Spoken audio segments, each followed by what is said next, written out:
Good evening, everyone. My name is Andrew Fracknoy. I'm the Emeritus Chair of Astronomy here at Foothill College in Los Altos, and it's a pleasure for me to welcome everyone here in the Smithwick Theater and everyone watching us on the web to this program in the 19th Annual Silicon Valley Astronomy Lectures. This particular program on caves on Earth and elsewhere is part of a spring series on exciting developments about the exploration of the solar system. These programs are co-sponsored by the Foothill College Physical Science, Math, and Engineering Division, the NASA Ames Research Center, the Astronomical Society of the Pacific, and the SETI Institute. And we are grateful for their support and assistance with making these wonderful outreach programs possible. Tonight, our speaker is Dr. Penelope Boston. She's currently the director of NASA's Astrobiology Institute, which is headquartered at Ames Research Center here in the San Francisco Bay Area. From 2002 to 2016, Dr. Boston served as the associate director of the National Cave and Karst Research Institute, and she was professor and chair of Earth and Environmental Sciences at the New Mexico Institute of Mining and Technology. Her research areas include geomicrobiology, an interdisciplinary field if ever we heard one, and astrobiology in extreme environments. She's particularly interested in caves and mines, hot and cold deserts, high latitudes, and high altitudes, all places I try to avoid, but she actually enjoys. She's very interested in processes creating caves on other worlds and in human life support issues in space and planetary environments. Particularly, she's investigated the use of robotics to assist exploration in extreme Earth and planetary environments. For her work, she received the 2010 Lifetime Science Achievement Award from the National Speleological Society, the Caving Legend Award from the Fort Stanton Cave Study Project, and she was elected Fellow of the California Academy of Sciences. In addition to her important scientific work, Dr. Boston is a great believer in sharing the excitement of science with the public, which she's about to do tonight. Here, then, to talk about the worlds under our feet, caves on Earth, Mars, and beyond, I'm proud to be able to present Dr. Penelope Boston.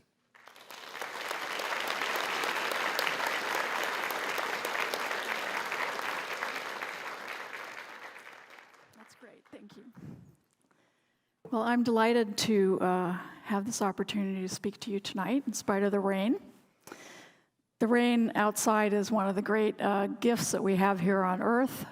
And as we are thinking about moving out into the solar system and beyond to explore for life, we constantly have water in mind, and we have an abundance of it on this planet, but it's in very different forms on other planets. So I want to talk about the particular kinds of environments that I've worked in and the prospect for finding environments that are at least similar in some ways to those subsurface environments on other planets. I want to point out, actually, that this is an important year in space. My own institute is experiencing its 20th anniversary. 20 years ago, NASA moved away from a very minor effort in the search for other life forms. In those days, we called it exobiology, and created a program that was much more robust and aggressive in pursuit of all of the sciences that go into trying to figure out how to find out if we have neighbors in our galaxy and beyond.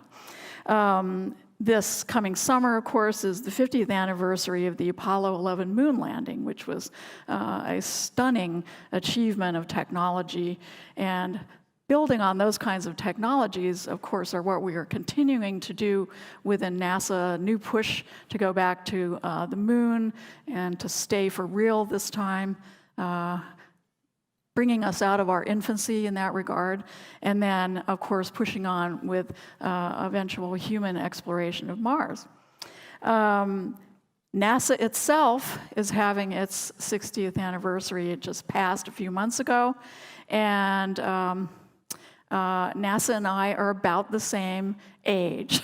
so that would explain a lot of my career and my life. And in fact, our local center that Andy talked about, NASA Ames Research Center, even predates NASA. It was a NACA facility, which is the organization that predated NASA, and it is having its 80th anniversary this year. So we live in an extraordinary time where we see all of these many different components that go into the kinds of work that we do at NASA and the kinds of work that I've been privileged to be able to do in my life. So why do I go into big holes and look for microbial goo? This is probably not what you would say if you were interviewed when you were a kid and you were talking about what you might want to do for a living. And I didn't know I would go in that direction, but it was really the what we now call astrobiology, that used to be called exobiology, that really was the impetus for my traveling the path that I have.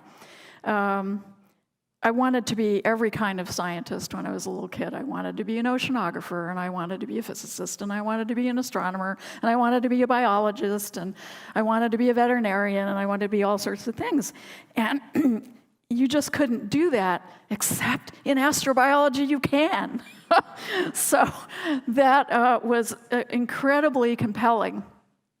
I also, a person with a short attention span, which your fourth grade teacher doesn't like about you, but which you can actually parlay into a career strength, as long as you also have a long attention span in there somewhere. So I love to work on multiple different things, but I work on them for 40 years, apparently, so far and counting.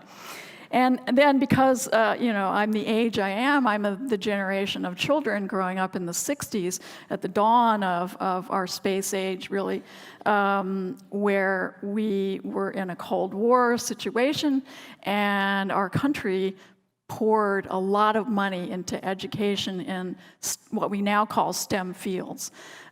That produced an extraordinary crop of people, and the legacy of people of my generation who benefited from that geopolitical circumstance has carried us through a great number of decades. And of course, we are now passing that on to our students and other young folk who will be carrying this on into the future, because this is a really lifelong and multi-lifelong enterprise, trying to study life beyond our planet of origin.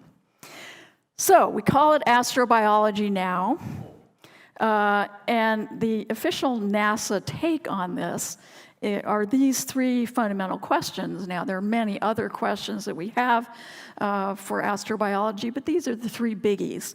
How does life begin and evolve? And of course, you can see Charlie Darwin there, who kicked off a lot of thinking about that. Does life exist elsewhere in the universe is the second big question, and if so, how do we find it? And then the third component really is something that doesn't always come to mind when you think of astrobiology, and this is, what is the future of life on Earth and beyond? How does life co-evolve with its planet? What happens to it over the many billions of years of the duration of its star? We have to answer those questions for ourselves, but also this is of general interest when we contemplate the phenomenon of life in general in the galaxy when we find it. So, I think almost everybody is constantly now being exposed to the fact that we are covered in microbes, right? As we sit here, we think of each other and ourselves as individuals with our cognitive abilities, but the truth is that each one of us is an ecosystem. that we are a compendium of hundreds and thousands of individual microorganisms that live on us and in us, and remnants of which are in our own human cells, and we function, each one of us, as this little mini world. Well, it's not just us. It's also a lot of what we would think of originally as unlikely places. I'm not going to go through, a long discussion of each one of these. I could give an hour lecture on every single picture on this slide, or maybe even more. And I used to when I was a professor. But even in all of these not very biological settings, like nuclear plant cooling fluids and metal corrosion, and in very salty environments, and in hydrothermal deep sea environments, we find microorganisms with an extraordinary array of talents that far exceed the chemical talents that we experience with the ones that live on us and in us. Well, there's a very sad truth as yet, and I'm very unhappy about this because I'm getting older and I'm getting very much more impatient, and that is that we have not yet found any life beyond Earth, and I think it's time that we did. We're trying very hard, but it's a very difficult thing to do. So the approach to this is rather complex. Astrobiology itself deals with so many different areas. I just threw a few of them on this slide so you can get a feel for the breadth of what astrobiologists are trying. Obviously, the physical and chemical precursors to life, how life goes through and becomes life from non-living components. How does it develop on planets? How does it persist? What is its ultimate fate? How probable is it in our galaxy and beyond? And we also delve into the very nature of life. Everybody I know has a different operational definition of what life is. And I didn't even put up a slide on what life is because it is such a complicated subject, and it is so many different things that no simple approach to defining life is really very satisfactory. And if you ask people what their take on the definition of life is, it is highly colored by whatever disciplines we studied. So if you ask a physicist, they have a very physicsy view of what life is. If you ask a medical person, they have a very different view. I guess we're alive, so we have some leg up on being it, so we might know it. And this is an idea that actually has been advanced by scholars like E.O. Wilson and others. He terms this biophilia, that we have a particular feeling for living things. But that's wonderful, except it doesn't really help you when you're trying to build a spacecraft to go somewhere and detect it. So astrobiology really is informed by all of these areas of science and engineering. Obviously, astronomy and the basic sciences of physics and chemistry, but also planetary geology and all of biological science goes into it. But then, of course, we have to create missions to go try to look for creatures elsewhere and detect them, and this involves a great deal of aerospace engineering, robotics, materials, and all of that. So anyone in astrobiology really may be rooted in the sciences, but also must be aware of the tremendous amount of technological development and support that's necessary to actually enable us to do our work. Last year, I was asked to give a couple of invited lectures on Leonardo da Vinci and the intersection of science and art, which I'm very interested in personally. And it made me think that Leonardo da Vinci would have been a wonderful astrobiologist in a lot of ways. Probably would never have gotten any projects funded because I don't think he was probably good at writing proposals. But he has one famous short thought that I think really seems very modern to us now. And it's in the box here: the principles for the development of a complete mind. Study the science of art. Study the art of science. Develop your senses, especially learn how to see, which of course is his his art mind thinking, and realize that everything connects to everything else. And this really is the crux of the matter in astrobiology. The process of life is a beautiful thing. The processes of science are things of great beauty. And so they have an aesthetic quality as well as a scientific quality. But that ability to think broadly across many fields is something that is very useful as we contemplate how we approach astrobiology. Well, astrobiology is vast. How do we even get our teeth into any part of it so that we can begin to study it in a scientifically rigorous way? There are other paths that one can go that are very tempting. One can be a science fiction writer. You can make up worlds, and you can make up aliens, and you can explore it that way in a fictional context. But when you're exploring it in a scientific context, it's an overwhelming job, and we spend a lot of effort trying to figure out where are the sweet spots, where are the places that, with limited resources, we can actually begin to make some inroads into how we study. The life detection is a really critical part of astrobiology. It's really what coheres a lot of our mission ideas together. We want to go to bodies within our own solar system that have the potential, we think, of having given rise to life or giving a habitat to life sometime in their history.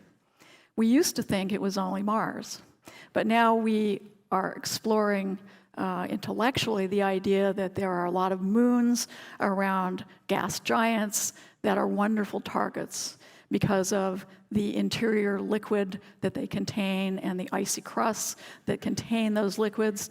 Andy mentioned that my friend Kevin Hand is coming for the next one of these talks, and those kinds of bodies are Kevin's passion, and he will give an undoubtedly wonderful talk about those. So even within our own solar system, as we learn more about our planetary bodies and the moons that circle a lot of them, we are broadening our view of what might actually be a home for life. What kind of life are we looking for? Well, it depends on where you are, and it depends on who you are.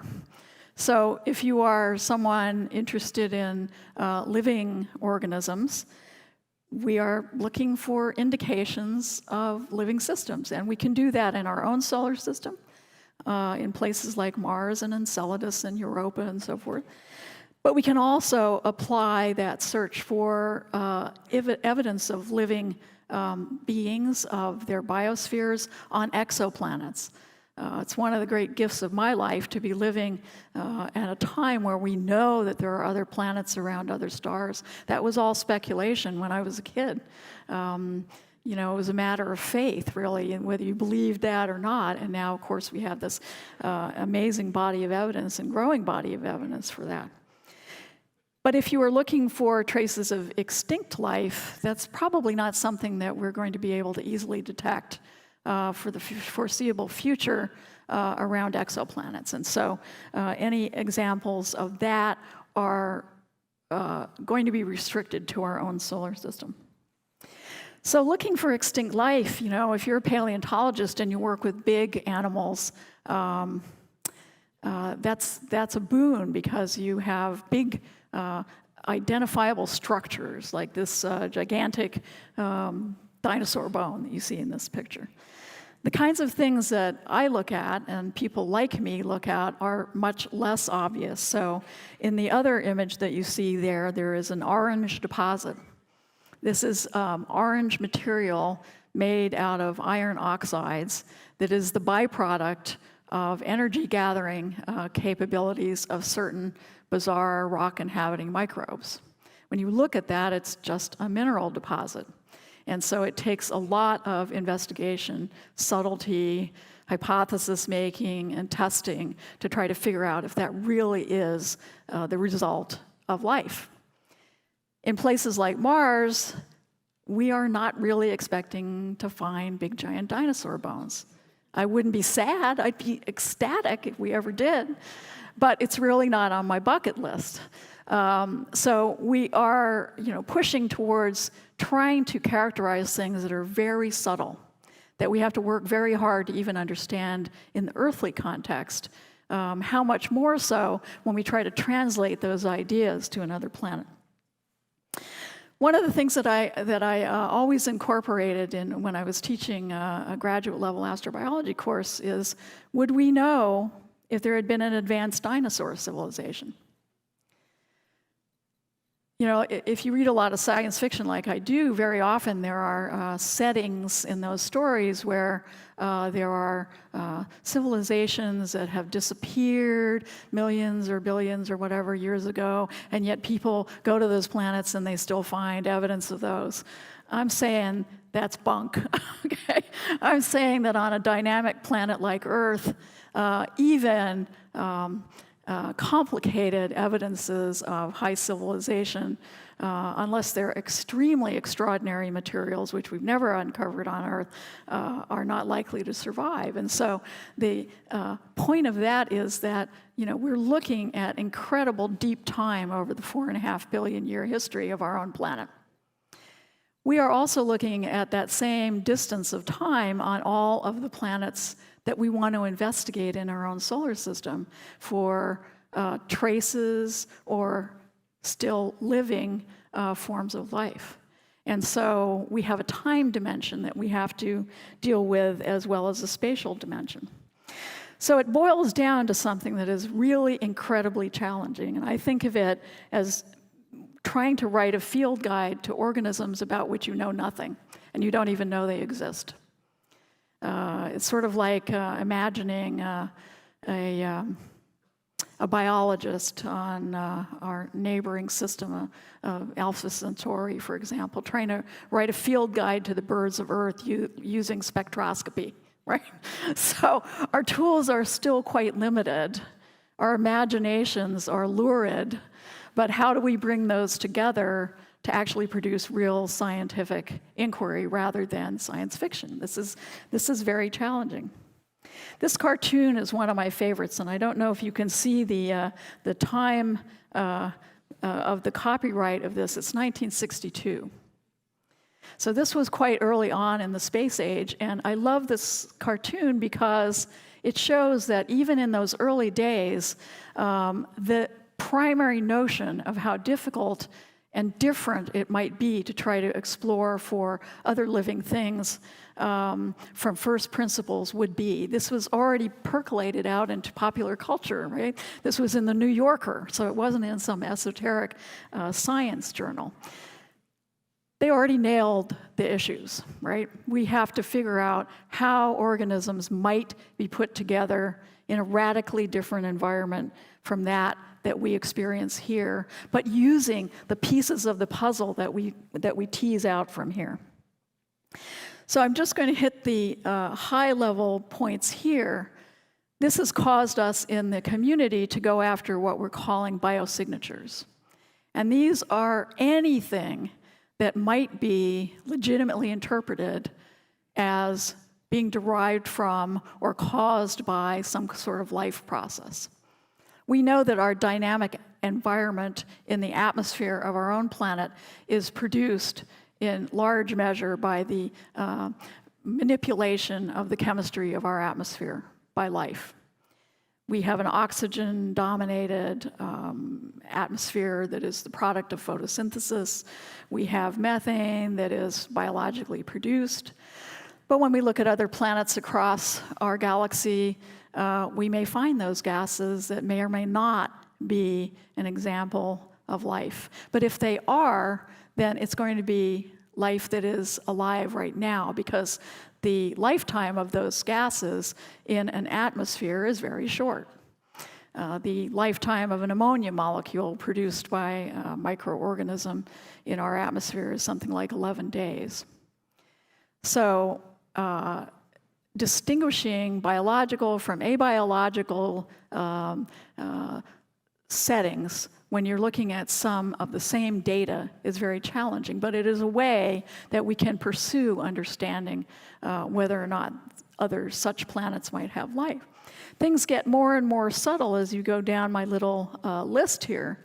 If you're looking for biological molecules, you might have something that is planet dominating, like chlorophyll.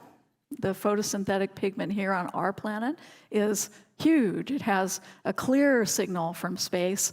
It is the most abundant protein that we have on the planet, and it has very characteristic spectral signals and so forth. If we're lucky, we might be able to someday detect that using telescopic means. But for a lot of the more subtle biological molecules that are an indicator of life, you gotta be there. You gotta be looking for them. You gotta be testing for them.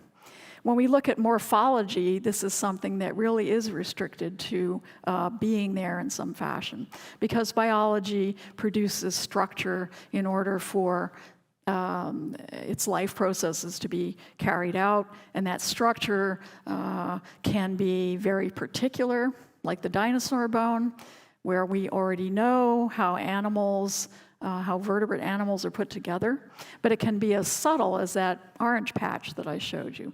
And so there is a great sweep of latitude in trying to interpret those. And then, of course, you get more and more esoteric isotopic fractionation that is done by living processes and so forth. So this is the approach that many people are trying to take. We could get lucky with the search for extraterrestrial intelligence. We might find intelligent creatures, and if we did, and we were able to communicate with them, we might get some clues. This would be the lazy woman's way to try to find out about life elsewhere in the galaxy.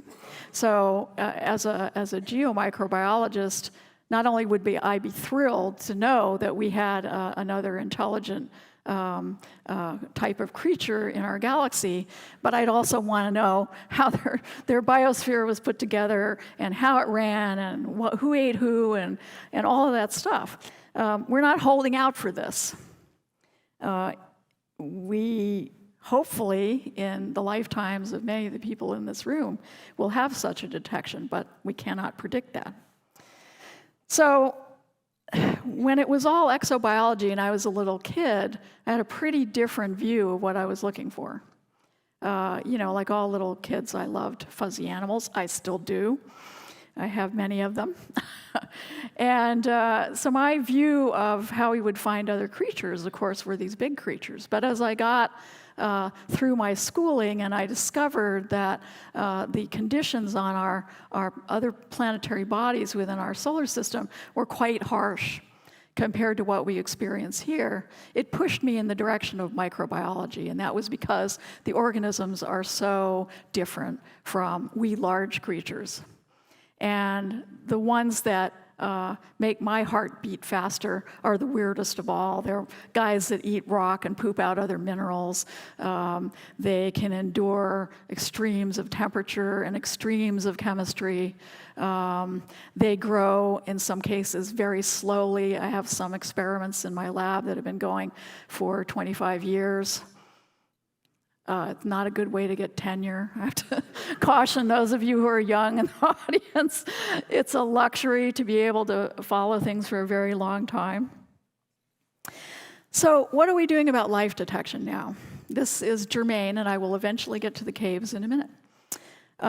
What we're doing is circumstantial evidence at this point. We don't have a Star Trek tricorder that I can just point at you and it'll tell me what you had for lunch and whether your underwear is pinching, right?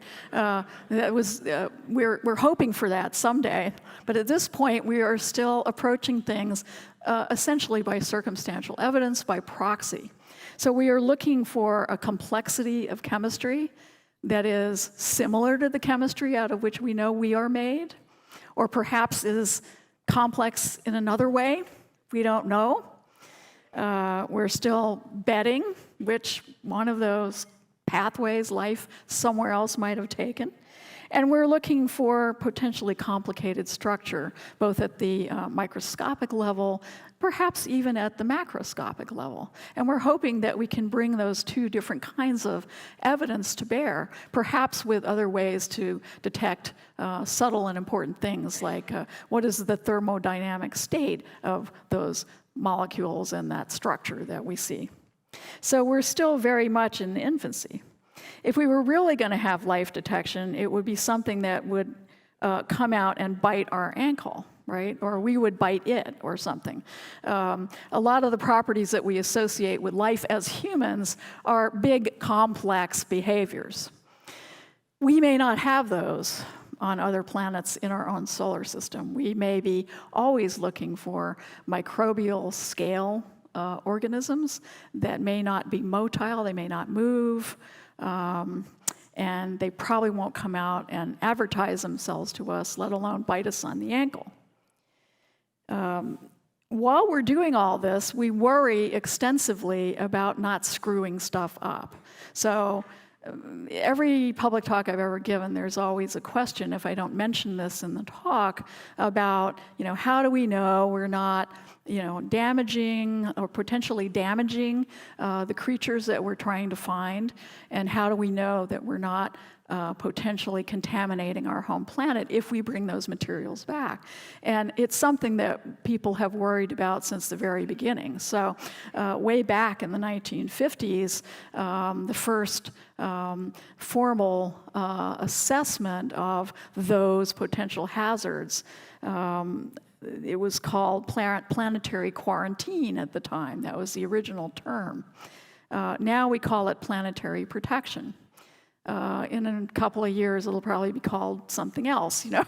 Rebranding is something that happens in science as well as marketing. But how do we handle that life? How do we recognize it? And very importantly, how do we protect it? But then how do we protect ourselves? The chances of an alien organism being deleterious to us on Earth is vanishingly small. But the risk is unacceptable because this is our only home planet. Right, so this risk and benefit calculus about how we study these organisms. Do we bring them back potentially to Earth? Do we try to study them in a space station? Do we try to study them in orbit around the planet where we find them? These are questions that are considered regularly, and it's not just the United States. An organization called COSPAR, which is an international organization that deals with many matters in space, has a very robust international effort to try to bring together all the spacefaring nations to come to grips with this very important issue. So we're finally getting to caves. Why look in the subsurface? We've got all this surface material on these bodies to look at. Well, Mars is pretty clearly not a bursting, robust biosphere. It's not green, not gooey. It's not like Earth in any way on the surface.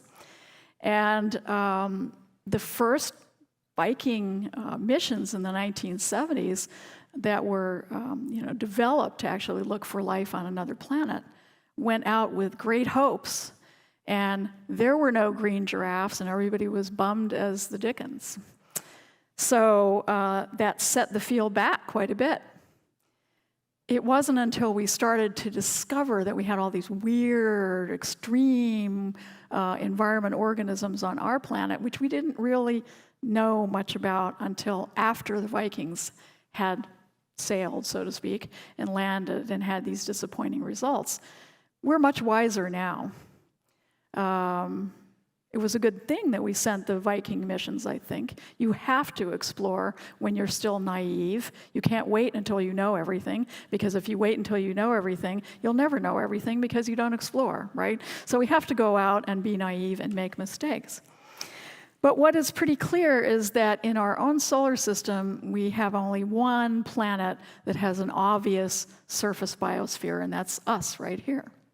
So these other bodies like Mars or these icy moons like Europa and Enceladus, if they have any kind of biosphere, it's cryptic, it's hidden, and it's in the subsurface. There's no neon sign on Enceladus that says life is here in any way. And so we have to work very hard. Well, as someone who has done a lot of cave exploration and study in caves, to me, this means that the subsurface is perhaps a more common habitat for a biosphere than the surface. It may be that if we find organisms on these other bodies in our solar system, that's typical. It may be that there are fewer planets with this planet-dominating biosphere. We don't know. It's all the subject of rank speculation at this point. So when you think of a cave, probably based on going into show caves, how many people have been in caves here at some point? Yes, lots of you, right? How many people have ever been in a wild cave? Far fewer. But at least you have this, this feel for caves as these wonderful places where there are amazing rock formations and occasional weird animals and so forth. But when you really think of it from an analytical point of view and take a sort of a physicsy version of it, a cave is simply a boundary condition between surface conditions and subsurface conditions that are radically different. And energy and material can pass across that boundary condition. And that is the essence of it. It isn't whether it's made out of a particular kind of rock, or it's a particular shape, or it has stalagmites in it. It's really this division between the surface and the subsurface. And that is a magic division. Even when you have big entrances into caves, they are totally different systems.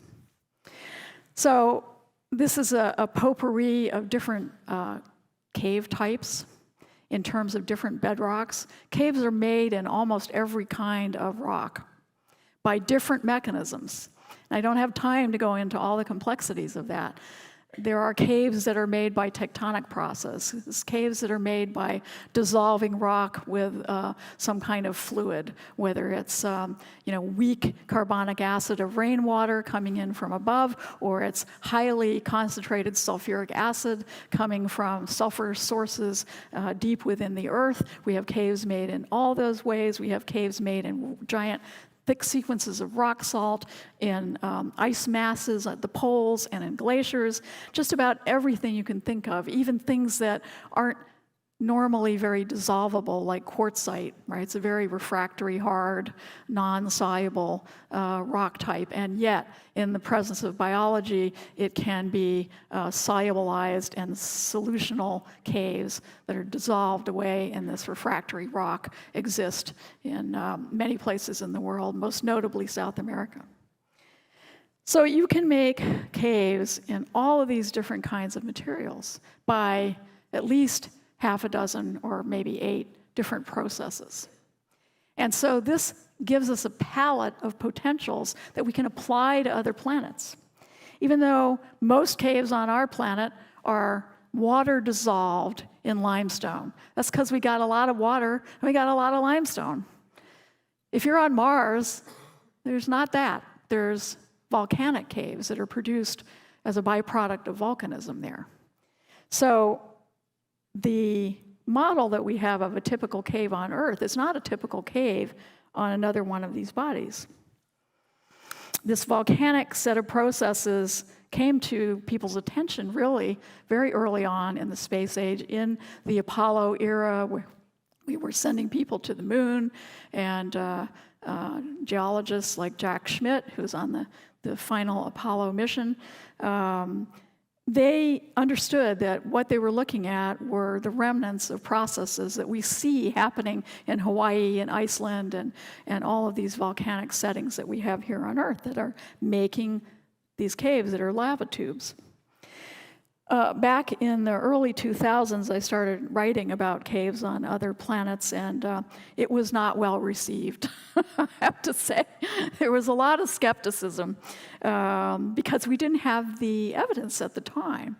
But as we began to get more and more visual data from places like Mars, we began to see things like what you can see the black arrows pointing to. These are rivulets that have been produced by volcanic activity in making these closed tubes, and then you see this string of beads that are collapse pits within that. That was our first clue that we were seeing significant cave formations of volcanic origin on Mars. They're very big. compared to Earth tubes. This is one of the many pit craters that we see in the Martian environment. At a meeting a couple of years ago on this topic, the consensus of folks there was that we had detected well over 2,000 such features on Mars. We've now detected almost 300 such features on the moon.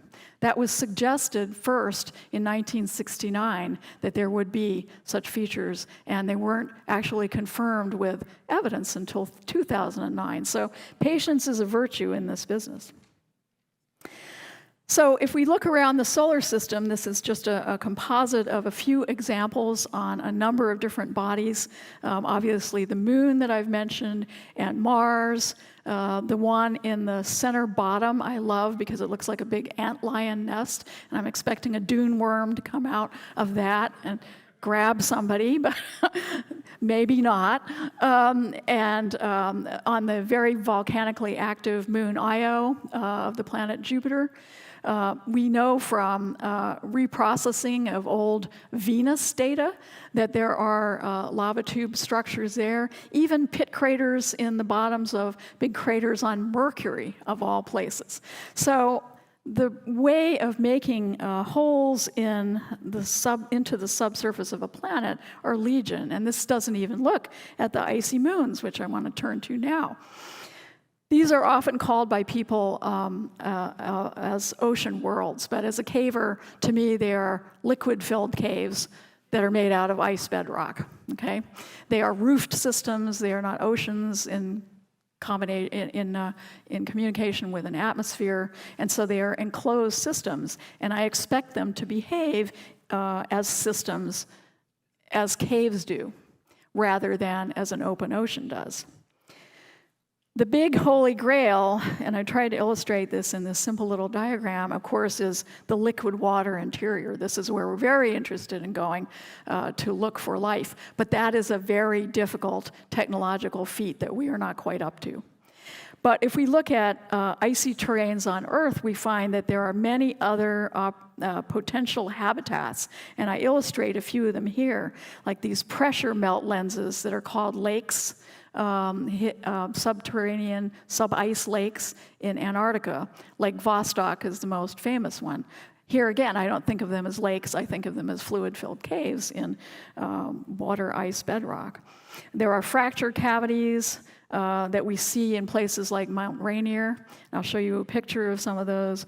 And then there's clearly plume-associated activities that may be possible. We know there are plumes on Enceladus, there may be plumes on Europa.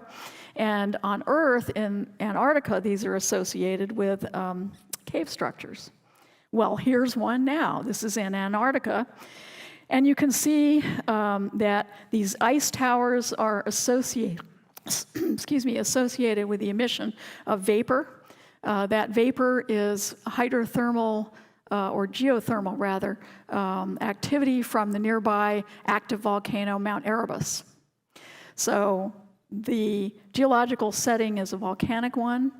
The overlying ice is being differentially warmed, which can certainly happen even in the absence of classical volcanism, and it is producing these subterranean caves with these diagnostic surface towers.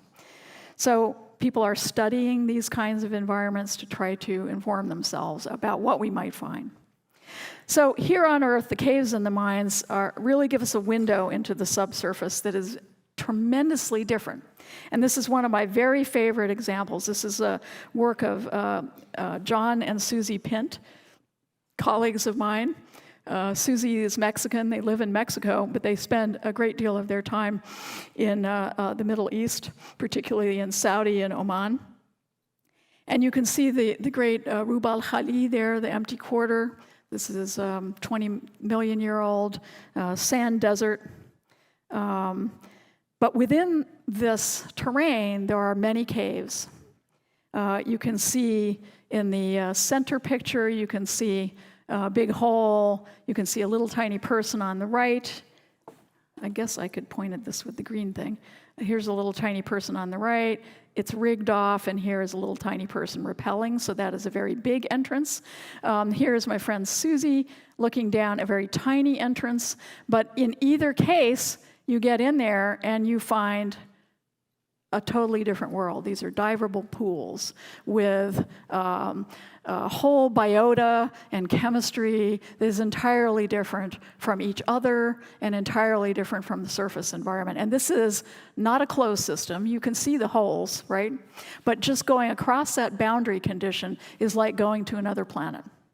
And when we explore places underground, it is like every one of these environments is another planet because it operates as a separate system. The subsurface environment has many challenges for organisms. I mean, the obvious one is no sunlight past the twilight zone. But they have benign conditions also. They have much higher humidity, and they have a much more stable temperature.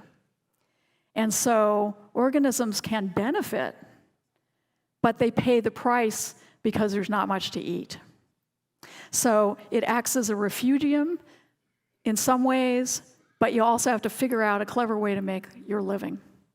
And this is why it's a place where a lot of these rock-eating, mineral-pooping guys live, who take 25 or 30 years to even show up. One of the great things about this is that what happens in the cave stays in the cave, right? So just like Las Vegas, a lot of information doesn't get out. There's no surface weather, and so things don't get destroyed in the same way. So we can find fossil animals that are essentially mummified, that are tens or maybe hundreds of thousands of years old, perfectly preserved where they drop. Human remains, in fact, that some of the most remarkable anthropological discoveries have been made in caves for exactly the same reason. They are protected space capsules almost that protect things that happen in them or that get into them. The minerals, the biominerals that are produced as a byproduct of microbial activity, the associated biotextures, all of these things are spectacularly beautiful. I just show a few of them here, and I hope you can see the colors. This beautiful little copper speleothem here is affectionately known as a hangy-downy. Right? There's sticky-uppies and hangy-downies, and so this is one of the hangy-downies, and it's a hangy-downy that looks like it's made of mineral, and it is, but the mineral is a byproduct of the metabolism of the microbes that are packed in there. So you're looking at a microbial mineral community there that has created that extraordinary structure. Same thing with these so-called cave pearls. They are literally pearls that can be lifted from a pearl nest. They are separate, and it's the presence of microbial biofilm that keeps them from turning into an ordinary stalagmite. So the presence of biology, incredibly effective at manipulating the chemistry, but even the surface physics of things that go on here. This is one of my favorite places on Earth. This is actually in the center of New Mexico. It's a hitherto sort of trashed out cave named Fort Stanton. In the early 2000s, this passage called Snowy River was found. It's now up to 19 kilometers of this beautiful white sparkling crystalline river. And that's beautiful and wonderful, but the biological story are these black streaks on the walls. These are organisms that eat manganese and poop out other manganese materials. And they do this apparently laughing at thermodynamics because the kinetic affinity for their enzymes for these substrates that they're trying to live off just doesn't make sense. We can't actually make this work theoretically, and yet they're on the walls doing it. So there's a lot that we don't know.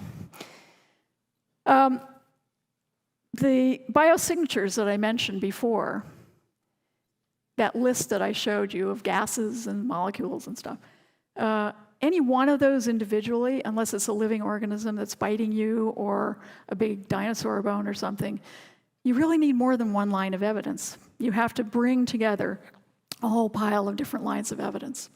Microbes do this for you in many ways. So this big, beautiful blue patch here, this is in Sardinia, the big island off the coast of Italy.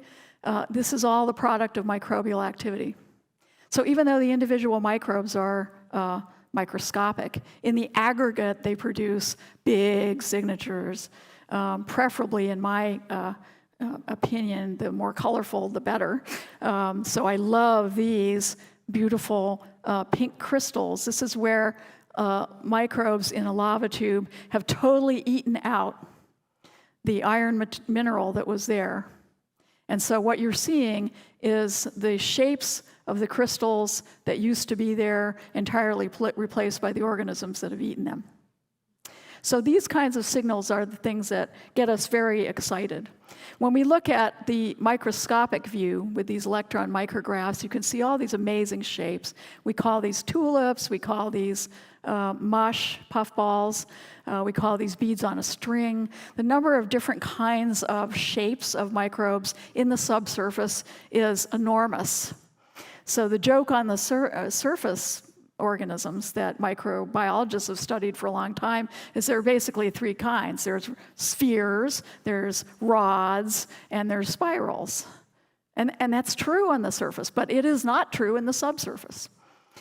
That's probably because they have to manipulate the microphysics of their environment. And also, there's not a lot of predators down there, so they don't have to be simple. They don't have to grow fast. They can take their time to be their true selves, so to speak, without all those pressures of life that the poor surface microbes have to put up with. Sometimes these processes can happen very fast, so I just want to point out before I move on from this slide, this particular image here. Looks like a black stalagmite, right? This is in a mine in northern Minnesota. The mine closed on a Tuesday in March in 1962. And as it happens with mine closures, the workers don't get any notice, right? It's just announced. So they threw down all their gear in disgust and stomped off. And this structure here has grown on a miner's jacket. So we know exactly when it started. And this is completely composed of these microorganisms that oxidize manganese compounds that they get out of the water where the manganese compounds are below detection. They are mining uphill and able to make a large structure like this. This is probably, 30 centimeters or more in the course of 50-something years. There's so many that I don't have time to show you them. I just want to dazzle you with the beauty of them. These beautiful colors here are microbes. The dots on this shiny lava tube surface are microbes. Here's another one of those little blue structures I showed you before. Here's all kinds of butterscotch dots that we love. There's these gelatinous ones that are a byproduct of biofilm of the microorganisms. Even in the Mojave Desert in lava tube caves, where you look at stuff that looks like powdered mineral, they're actually minerals that are being created by microorganisms. So even the least biological looking stuff has a significant biological component. We have mystery organisms like this guy. We call it a microchoya because it looks like a choya cactus skeleton, but it's only a micrometer or less in diameter, and maybe a few tens of micrometers. We've been working on that for over 20 years, and we don't know what they are. So I want to end with a few highlights of some of my work, just to give you a feel for the kinds of environments that we work in. And we go to these dangerous environments not because we're wild and crazy daredevils that have nothing better to do. I actually love, being under a blanket with an apple and a book. So I'm not an adrenaline junkie, but these are the places where there are these kinds of organisms that we want to find. So for example, this cave here, saturated in sulfuric acid, the pH is essentially 0. We have to go in, of course, with this protective gear, which is protecting us, but it's also protecting a lot of the organisms. We've been working on this system for in excess of 20 years. Many PhD theses have been produced as a product of that. So this is an example of a chemical extreme, but at a very moderate temperature. This is a tropical system. But we find a lot of the same chemistry here in these ice caves on the top of Mount Rainier. So similar chemistry to here, but at -3 degrees centigrade. So this shows that a lot of the same chemistry, even though the organisms are different, can occur in widely different temperature regimes. On the other end of the temperature spectrum is here, the Nika Cave System in Chihuahua, Mexico. We've done 2 National Geographic television specials on this, the giant crystal caves, and they're the most watched National Geographic specials in history. People love these big, crazy crystals. You can see tiny people in here. There's one now. There's one now. I think that's one, one of us. And we're wearing these orange suits, and it looks like it's a cold environment, but it's not. We're wearing the orange suits because we're packed in ice. And we have to be packed in ice because this is so hot, 40 to 60 degrees centigrade. That's up around maybe 140 Fahrenheit. You can't handle that with just you unless you go into a spa for a couple of minutes and then come out, right, like a sauna. But trying to work in this environment, very difficult. And here again is Snowy River with this beautiful structure that contains many microfossils, tells the entire story of the climate history of that cave. I want to give you a couple of hints about the results that we have found that we're very excited about. We know that these crystals are probably about 500,000 years old. That's not very old for crystals, but it's really old for microorganisms. And we were looking for preserved microorganisms or perhaps extractable DNA. These crystals have tiny pockets of fluid in them. They have defects in the crystals, and those defects produce holes or fluid inclusions. Well, there's one now. And they're really big as fluid inclusions go. That's like a cubic centimeter or more. So that's big and juicy, and it's got a lot of stuff in it. And our colleague from Italy, Paolo Forti, sent us some preliminary electron micrographs and said, do you think these are fossil microbes? And I'm like, oh yes, we've seen things very much like that before. When we got there, we found that there were living microbes sticking out from all those orange walls. Okay, the walls are alive with these highly shape variable organisms that are entirely new to science, probably a new microbial domain. They're very hard to work with. Their genetics is very opaque, shall we say. And then we found, then we found that in here, we not only had preserved organisms like this, but we actually had live organisms. And when we calculated how deep into these crystals we were sampling, it's pretty clear to us that we think we're looking at organisms that have been trapped in there from between 10 and 50,000 years. Well, that's not millions, but it's still a darn long time. What are they doing in there? Are they twiddling their thumbs? Are they growing? Are they just hanging out? They weren't dormant. So we can't say, oh gosh, they were just in a dormant form. They were not. They had active DNA. We stained them for ATP, which is the energy molecule that we all have in us. They just weren't doing a whole lot, and they were hanging out. We don't understand this. We're just reporting it. And it's these kinds of instances that make us think that there's a lot that we need to know. These are the universal lessons that we think we've learned after maybe 30 years of doing this cave work, in my case. Some of my colleagues much longer. Metal oxidation, that gives you energy.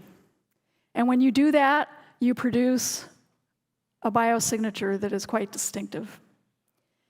Biofilms and mats, that's what you brush off your teeth every day, right? It's the biofilm that grows overnight, or pond scum or whatever.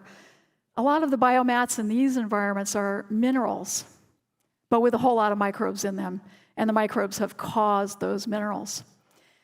a lot of these guys don't do a lot. They're really tiny. They're tinier than surface microbes, or the ones that I would get off your teeth if I swabbed them right now. They are very, very small. Why not? They can be. And yet they are still independently living creatures. They grow very slowly. They're weird shapes. And they mobilize geological materials by the billions of tons. So they are a major subsurface weathering factor. As we stand here now, whatever the bedrock is underneath our feet, and I'm not sure what that is full of fractures, and each one of those fractures has microorganisms that are busy working on the rock. It is a very busy place underneath the surface, tiny and busy in a way that is often opaque to us. So we translate this to missions to other worlds. It's really critical to evolve this kind of science with the capabilities to actually look for it. So the engineering and the science absolutely must grow together. The science has to take into account what can we do with our engineering, and the engineering has to take into account how can it help the scientists get the most bang for the buck in terms of the science. And this is a very hard thing to do because scientists and engineers are trained very differently. In many cases, they attract different personalities of people. So it's a sociological exercise in working together. In our cave work, we're already dealing with sensitive alien biology. I talked a little bit about that microchoia. Here's a few more examples. We've been working on this forever. We find these guys in the subsurface, but not on the surface, in every kind of cave, in every kind of bedrock, in every kind of temperature, all over the world. We don't know what they are. And this is after 20 years of work. So I think of them as a template for aliens. These are the aliens underneath our feet right here. And imagining how we do this kind of work robotically, how we do it in other planets, you can see the magnitude of the challenge. And yet, it's a challenge worth stepping up to. Well, in order to step up to it, it's not going to be solved in my lifetime. I'm sad to say, but I'm a grown-up now, and I can accept that. Although I still cling to a blue, fuzzy alien pet, but I'm probably never going to get one. So one of the things that we have to change our way of thinking about is how do we create a science that is inherently going to be maybe many generations before we have answers? I mean, that's true of all sciences in some way, but not quite in the in-your-face way that astrobiology is, or even SETI. So it's very important for us to train our young folks, to reach out to our fellow citizens and explain why this is so compelling. It doesn't really take a lot of explanation for most people. The search for life elsewhere in the universe is something that really resonates with most people, with their philosophy, with their interest in how we came to be, how life in general comes to be. So it's very important that we push forward, and I just want to end with one final slide that really, brings it into focus. This is one of our colleagues that we lost. He was with us on the 2009 National Geographic expedition. He was a wonderful Mexican caver and explorer, and he was lost the following year. But he would not have traded anything that he did for the exploration that he conducted. And so the stakes are high, the risks are potentially high for humans, the risks to our spacecraft, even if they're unmanned, are high, and yet the enterprise itself is such a magnificent effort that it's worth our spending our lives in it. It's worth public support as an important thing that we should be doing as a species and as a nation. And so I leave you with that thought that it's an amazing field, and stay tuned because new discoveries are happening all the time, both here on Earth and hopefully very soon on other planets. Thank you.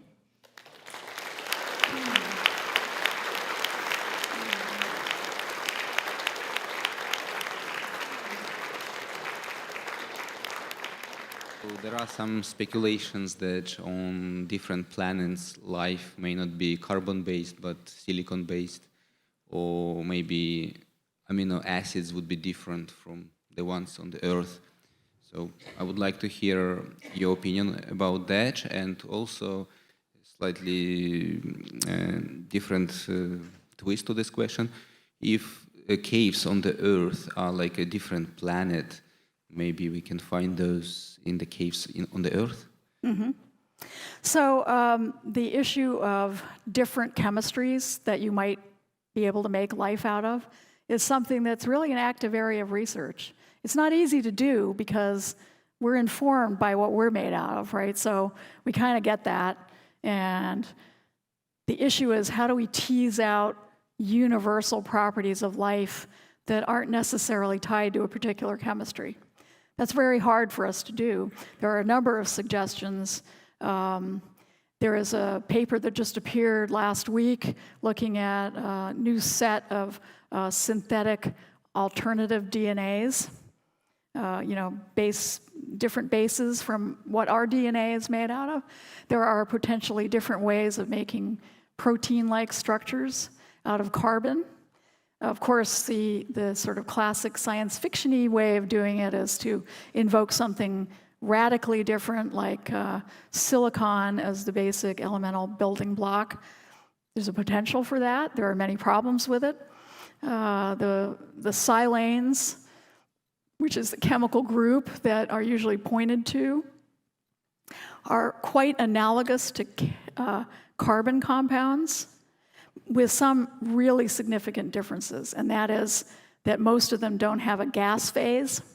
So if you notice, a lot of the elements that our kind of life is made out of has a solid form. There are many soluble or liquid forms of them, and there are many gas forms of them. So that's helped us be able to move energy through our system and get rid of waste products and so forth. You would have to imagine a very different kind of life made out of silica, where the waste products would be solid. We don't know how life would do that, but maybe you could. So I think the trick is to keep an open mind that isn't too open, if you know what I mean, right? We want to be able to recognize extraordinary, strange manifestations of life when we see it. But on the other hand, we also have to build from what we know. So it's a balancing act about how much attention we pay to the kind of chemistry that we know produced life here, and how we apportion ways of looking for alternative chemistries. As far as life in caves on other planets, I think Mars is a potential site for that. The shallow caves that are made out of made by volcanic processes may not be deep enough to have preserved a habitat for life. But the reason I even started caving in the first place was publishing a paper way back in 1992 suggesting that the best place to look for life on Mars would be in the subsurface. That's actually what got me into caving. I was not a recreational caver. But that subsurface environment of Mars is clearly radically different from the surface. It may have a positive geothermal heat flow. We now know with every mission that has gone, we found more and more evidence of subsurface frozen water. And it may be that there is a sweet spot where there is liquid water below. And so there may be caves with no entrances, voids, vugs as they're called on Earth, that may be habitats for life. So we don't know. We are trying to figure out how to figure that out. Drilling is not easy, even here on Earth, and drilling on another planet is even more complicated. So we'll see. Left, please. You just answered one of my questions already with his. I'm going to ask, what would you rather do on Enceladus or Europa? I'm sorry, could you repeat that? Certainly. What would you do with Enceladus or Europa? Would you rather dig through the ice, or would you rather be by one of the vent holes? And from what you've seen on Earth, would you say, oh, yes, these vents actually can have some microbes, or no, you really need to dig down? Which is the better bet? Well, I think that, you take what nature gives you. And frankly, Enceladus is going, here, take my vapor plumes, So I think that it would be foolish not to start with the low-hanging fruit. Do I think that there are going to be microbes in those vapor plumes? I don't know. I think it's probably unlikely. I would love to send probes, sensors, whatever, into the fractures in Enceladus. If it turns out that the European plumes are true as well, then that would be another place to look. We don't have as good evidence for that. Europa, though, also may have some of the features that I showed in that little diagram, that is, much more near-surface potential habitats. So I really want to get into fractures because that would give partial protection against the extreme radiation environment that we have at Jupiter and Saturn. The big gas giants are so radiation-rich environments that the surface is going to be highly altered and highly affected by that, whereas further down in the fractures, that may be a refugium for at least keeping life from being structurally destroyed, even if it comes from deeper, if it came from a deeper oceanic interior and got cast away, so to speak, through geological processes, we still wouldn't want it cooked to fragments, on the surface. Sure. Yeah, please. Where would you get, of the options in the solar system, where would you guess we've got the highest probability of finding life? Oh, gosh. Well, I want to look everywhere simultaneously. I think that there's a fairly high probability in the icy moons. The problem is they're so darn difficult to get to. The cost of just getting to the outer solar system, even if you were just sending a brick, is, billions, right? So they're very difficult to investigate. And they've got tens of kilometers of ice hiding their secrets. So it's possible that Mars is an easier target. Is Mars a more promising target? I don't know. I hope so, because I've written a lot of darn papers on it, and I sure would like to be proven right, but I may not be. And the use of caves as a place to put bases on these Yes. various terrestrial worlds, to protect them from the radiation from the sun and all that, Right. micrometeorites. I was curious, this is maybe kind of a wild question, but is there any evidence has anybody looked into the idea that maybe there are caves that are airtight enough that we could seal them and and pump an atmosphere into them? Well, I spent about $500,000 of NASA's money looking at that in the early 2000s. We had a project funded by this amazing, wonderful organization within NASA called the NASA Innovative Advanced Concepts Program. We looked at both the science of Martian lava tubes, but we also looked at them as potential habitat. And we developed a suite of simplest possible technologies that you could use. So we came up with the idea of inflatable baggies, basically, that you could inflate, and they would push up against the complex topology of the inside of a cave, excuse me, and then you could secondarily rigidify that. So I'm a big fan. The airtightness of rock masses can be quite high, although there's clearly a leak rate, but it doesn't take a lot to seal them. And so the scheme we came up with is, excuse me, probably the simplest way to do it, but it would not take a lot to actually make them quite sealed. I don't think you would be okay just pumping air into the bare rock, because there's epoxy to seal the cracks. And what? Use an epoxy to seal the cracks. Or I guess you could. The idea, I have issues with epoxy myself, and the thought of doing it in 1/3 G and 6 millibars of atmospheric pressure, I think could be really challenging, but it's possible. And when I say rigidifying agents, I mean, our view was that the baggie that you would inflate would be fine for a while, but you'd want to make it a more permanent structure. And we were thinking, you know, just like the kind of stuff that you shoot into your walls, like this rigidifying foam that you use. So maybe some epoxy-like material could be that. I think there's a lot of ways to seal a cave for making it into a pressure vessel.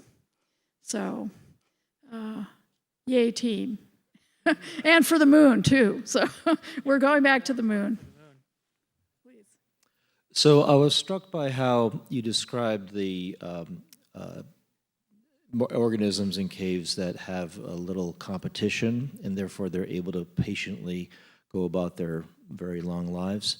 Would that be a limiting factor on any competition in terms of evolution? And should we just assume that because of this environment that we shouldn't see much more complexity that would be caused by evolution? Or are you modeling that, and is that a condition you're considering? You know, when I was first going to do some work on these organisms in caves back in the early 90s, when I first paid attention to the fact that there were organisms in caves, which heretofore hadn't really been reported, I expected to find a really reduced biodiversity. I had this analogy in my mind of a desert, you know, with a suppressed biodiversity.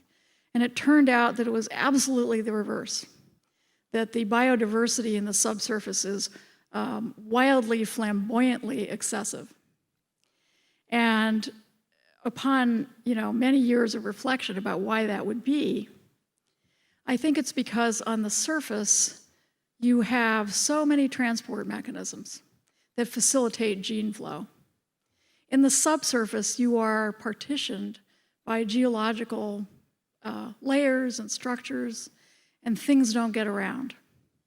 So each pocket of life has the ability to develop and evolve, even if it's evolving slowly, but in a very different direction.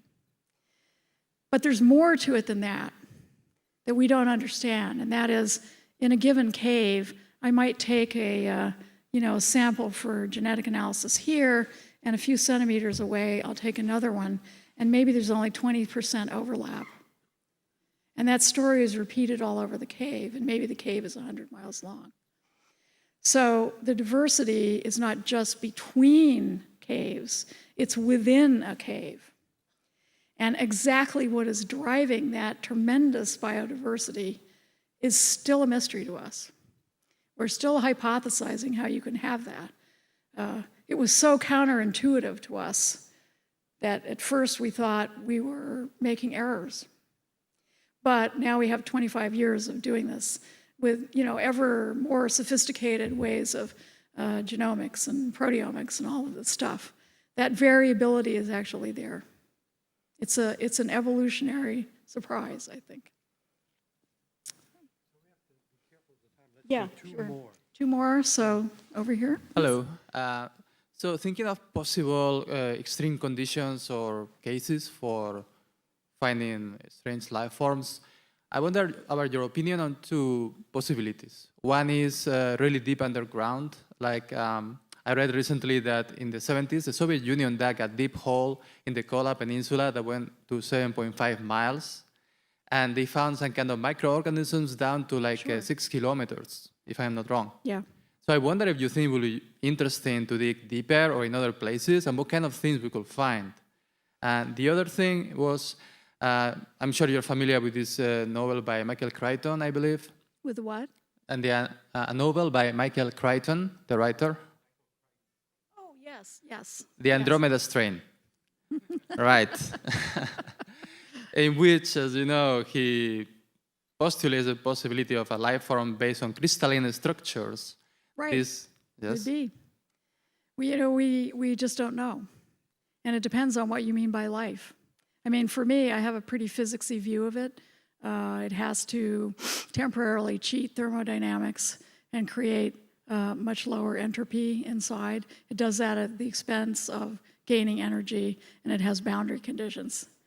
So I have a pretty simple list. If it does that, I don't care what it's made out of.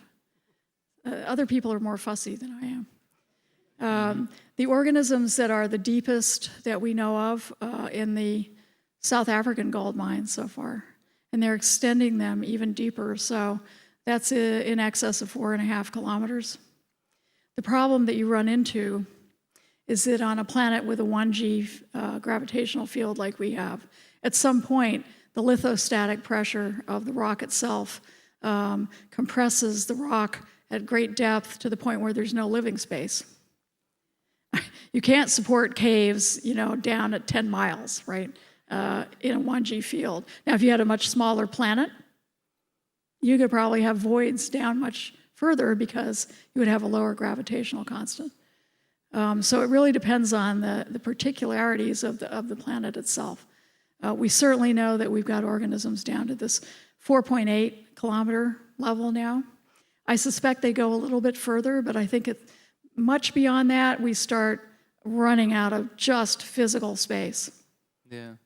The rock is too dense. Just to finish, I'm sorry. Okay. A few years ago, there were reports that organisms on Earth living in a very arsenic-rich environment might actually have DNA with the phosphorus molecules replaced by arsenic. Oh, yes. Whatever happened to that idea? Well, it was not a legitimate report, unfortunately. It was an interesting experiment. It was poorly controlled, and it was unfortunately misinterpreted, perhaps, by the investigators. So, yes, indeed, arsenic was taken up into the DNA because they were running a system with a complete absence of phosphorus. But there was a claim that the DNA was still functional, and that appears to not be the case. So could one imagine a type of DNA evolving on a metal-rich world that had a lot of arsenic that might have that substituting for phosphorus? I guess you could imagine it. So far, we haven't really discovered that here. We have known for many years, at least 20 years, that there are organisms that make their living oxidizing arsenic minerals. To me, those are real arsenic life, but that was, something that we knew about from the work of Ken Nielsen, who did a lot of work with NASA. He's retired now, but one of my favorite people, and so he discovered that type of arsenic life that lives off arsenic. But this substitution of arsenic in the DNA does not appear to be the case.